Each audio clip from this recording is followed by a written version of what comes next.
All Hi. right, thank you for joining us today. My name is Julia Clark, and I'm the Northeast Regional Coordinator for ChildcareTennessee. And today we have a special guest joining us. It's Angie Smith from the TTU Child Development Lab in Cookeville, Tennessee. I've asked her to come and just share with us. They have an amazing outdoor natural playscape. And I've invited her just to tell us about that environment, how they came about creating that space. But what we're going to do is I'm just going to ask some questions. Angie's going to share with us her experiences, and hopefully it'll be something that all of us can just take and enjoy and also build our programs as well on some of their experiences.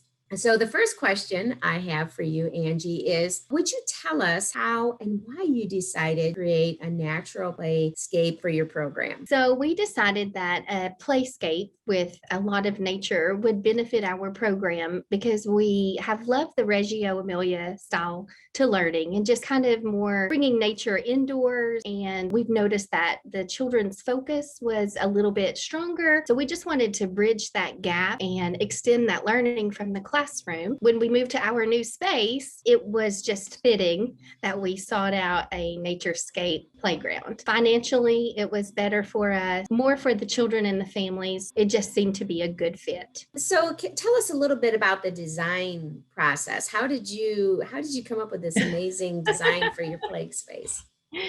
Well, honestly, we were seeking out how we wanted it to look. And in the beginning, it felt like we were trying to eat the whole elephant with one bite. So we had broken it down into some smaller concepts of what was important to us. So we started with the children and families, and we asked the children what they liked, what they really needed as far as like a slide, and do we need rocks to move, and how do we want to build in the sand, and different things that we could bring into the program. We worked with a landscape artist, Funk's Landscaping, here in Cookeville, Tennessee. And funny story, I had my drawing on a piece of construction paper and a crayon drawing because that's what we do in preschool.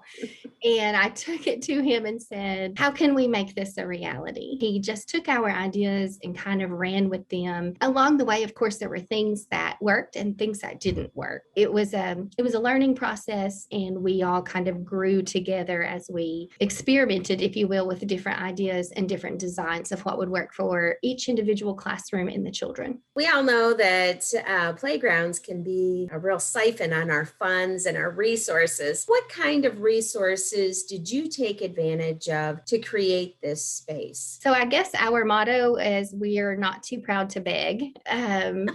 So, it's amazing at what families may have lying around, what you can find at garage sales, Goodwill, just different areas that you could bring things in for the children that met their needs and met the needs of the space. We wrote some grants. We reached out to a few corporations, and we were very fortunate that we received those. And we had a couple of donors who were interested in our project, and that was such a huge blessing for us financially. What are really some of the main benefits you have found to having a more natural play environment as opposed to the more traditional structures? Wow, I don't know where to start on that one. We have just found that the focus of the children is there, their creativity, it just enriches so much more play. I shared an example with you. We had some empty planters where we had planted some shrubs, and those planting containers are sometimes a bowl of soup if they're taking them to their mud kitchen. Sometimes they're a basketball goal, sometimes they're a soccer goal, and sometimes, we have a garden outside. Sometimes they're just the harvesting basket. So the possibilities are endless for the children. And we have also found that it is a great way to bring in outdoor experiences in our classrooms and in our lessons. So if we're talking about shapes and looking for letters and different things, we can take that outside on our playground, and the children can use the loose parts to just enhance that learning component on our playground. And so that to us as educators was so important. You've got all this nature out here, and I know that there's always some great challenges with that, but how do you because not everybody likes gardens, not everybody likes or thinks that way about a natural playscape. How do you manage that? Is there staff members that really take to that? How do you manage that? There are some people who love nature and love gardening, and there are others who they're not so good at it. I have referred to myself sometimes as hospice for plants, but we do have, yes, we do have several staff members here who are gardeners. They do have that green thumb and they are interested. And so, they have their parts as far as helping with the gardening and helping with some different ideas of different things we can plant. And then, of course, there's others who we say, I can take the mulch and put it, where it needs to be. And I can do more of the lifting of the rocks or whatever we need to do. We are very fortunate too. We have the foster grandparent program here. Oh, nice. And we have that intergenerational component that helps on our playground because our foster grannies, they do have those green thumbs and they help us with the maintenance. They give lots of suggestions on how we can care for it. And then of course, Google does that as well. But, when we start running low or things need a little bit of maintenance, I would say the majority of us, we want to pull that together because that's what makes the playground so inviting.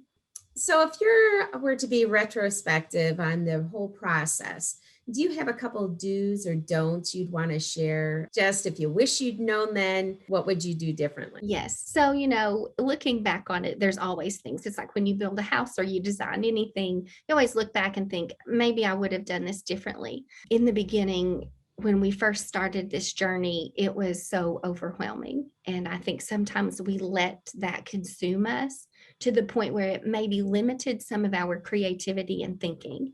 So, what was beneficial for that is to just kind of break it off into smaller sections and just have more conversations with others who were involved and interested in the playground of, we can't necessarily do this, but what can we do? And just changing the way that we thought about it and the way that it felt. Some other do's, do ask, do have a plan, because when you know what your end goal is, it's easy to ask for, maybe somebody wants to get together with another family and donate rocks. And maybe someone says, I can donate the sand. And piece by piece, it just all comes together to make what we call, I shared with you, we call our playground a labor of love, because truly the community, the families, the children, and all of us came together to create that space. And it just welcomes you and it feels good to be there. So I would say do ask. Don't be afraid to seek out other people's opinions. And it's amazing what people can come up with and how creative they are. We have a lot of people who can upcycle just about anything. And I'm like, how in the world did you think of that? But it looks beautiful.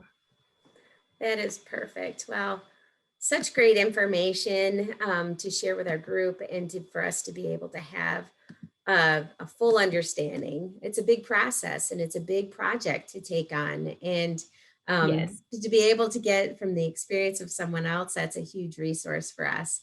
Mhm. So today, I thank you for joining us and we will talk to you again soon. And thank you for sharing this opportunity with us. Thank you. Bye. Bye.